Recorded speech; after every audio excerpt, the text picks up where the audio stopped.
बिस्मिल्लाहिर्रहमानिर्रहीम। ये मेरा मसला तो नहीं है। एक चूहा किसान के घर में बिल बनाकर रहता था। एक दिन चूहे ने देखा कि किसान और उसकी बीवी एक थैले से कुछ निकाल रहे हैं। चूहे ने सोचा कि शायद कुछ खाने का सामान है। खूब गौर से देखने लगा। उसने देखने पर यह देखा कि वो एक चूहेदानी थी।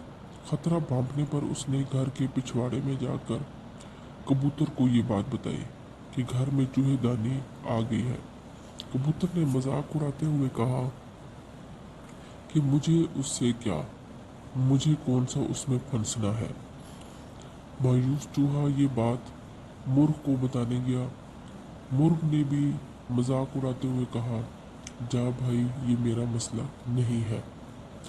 बिलाखिर चूहे ने जाकर बकरे को भी ये बात बताई, जिसे सुनकर बकरा हंसते हंसते लूट-पोट होने लगा।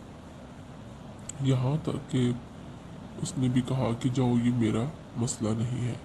उसी रात चूहेदानी में खटाक की आवाज़ हुई, जिसमें एक जहरीला सांप फंस गया था।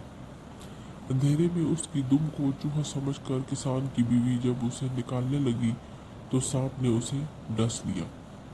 तबीयत बिगड़ने पर किसान ने हकीम को बुलवाया, जिसने इसे कबूतर का सूप पिलाने का मशवरा दिया। कबूतर अभी बर्तन में उबल ही रहा था कि खबर सुनकर किसान के कुछ रिश्तेदार अयादत को आ पहुंचे, जिनके खाने के इंतज़ाम के लिए अगले दिन मुर्ग को ज़िबा कर दिया गया।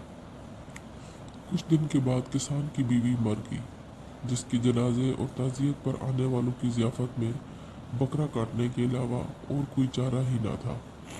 जबकि चूहा तो कब का दूर जा चुका था, बहुत दूर।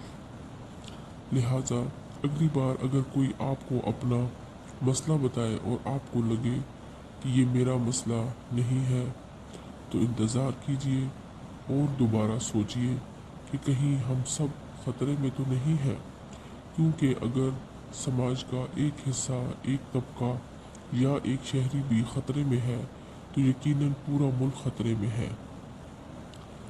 ज़ात, मज़हब और तबके के दायरे से बाहर निकलें, सिर्फ अपनी ही ज़ात तक महदूद न रहे, दूसरों का भी एहसास करें, क्योंकि पड़ोस में लगी आग आपके घर तक भी पहुंच सकती है।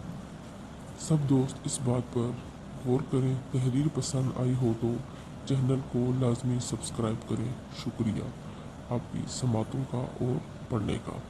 अल्लाह हाफिज़। चैनल को लाजमी सब्सक्राइब करें।